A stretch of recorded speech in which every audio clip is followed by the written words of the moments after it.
निकालाला लावली? 2 आठवडे नाही साहेब, 2 आठवडे ते जगतील त्या माणसं. 2 आठवडे शांत व्हा. फोन चालू आहे.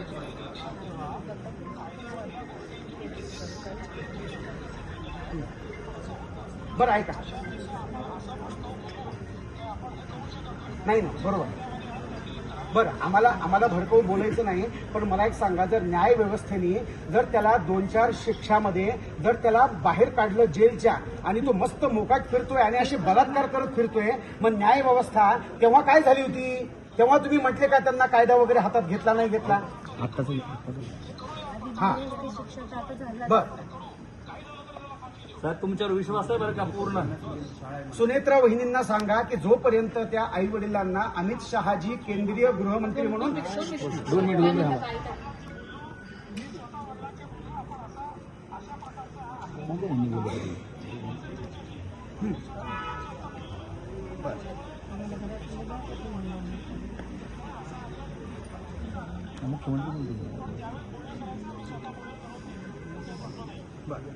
ठीक आहे, तुम्ही मुख्यमंत्री म्हणून ह्याचा पाठपुरावा करावा अशी आमची विनंती आहे.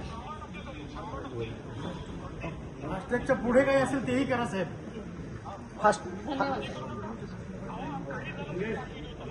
बस आमच्या समोर आम्हाला फास्ट बघायची त्याची नाही, आणि फक्त ह्या केस बद्दल नाही, पुढे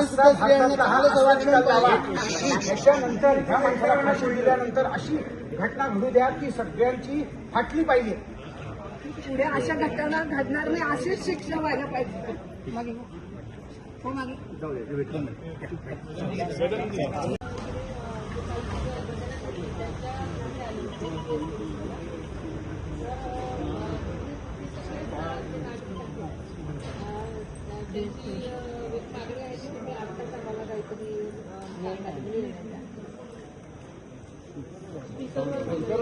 दोन मिनिटं शांत राहा.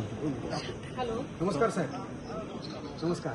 आमची अशी इच्छा आहे की ज्या मुलीवरती हा अत्याचार झालेला आहे त्या मुलीच्या आई वडिलांसोबत आपल्या भारताचे केंद्रीय मंत्री अमित शहाजी यांनी त्यांच्याशी बोलून त्यांच्याकडून आम्हाला आश्वासन पाहिजे.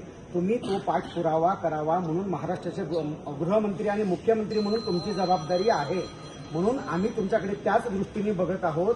आज त्या मुलीचे आई बाबा मेल्यासारखे आहेत साहेब, आम्हाला तुमच्यावर विश्वास आणि आहे. आम्हाला तुमच्यावरती पूर्ण विश्वास आहे. म्हणून तुम्ही आत्ताची आत्ता सुनेत्रा वहिनींना सांगून अमित शहाजींचं बोलणं आई वडिलांसोबत करून द्या.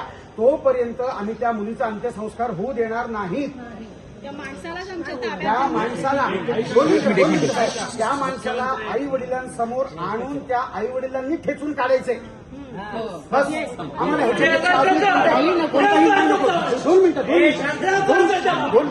दोन मिनिटं साहेब, आणि 2 मिनिटं मला सांगा. फास्ट ट्रॅक हा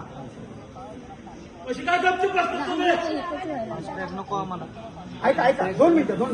मला एक सांगा फडणवीस साहेब, फास्ट ट्रॅकच्या आपली जी काय फास्ट ट्रॅकची केस आहे ती आतापर्यंत आत्ताची आत्ता 2, 4, 8 दिवसात 15 दिवसात कोणाची निकालाला लावली तुम्ही सांगा बरं? कोणाची निकालाला लावली? 2 आठवडे नाही साहेब, 2 आठवडे ते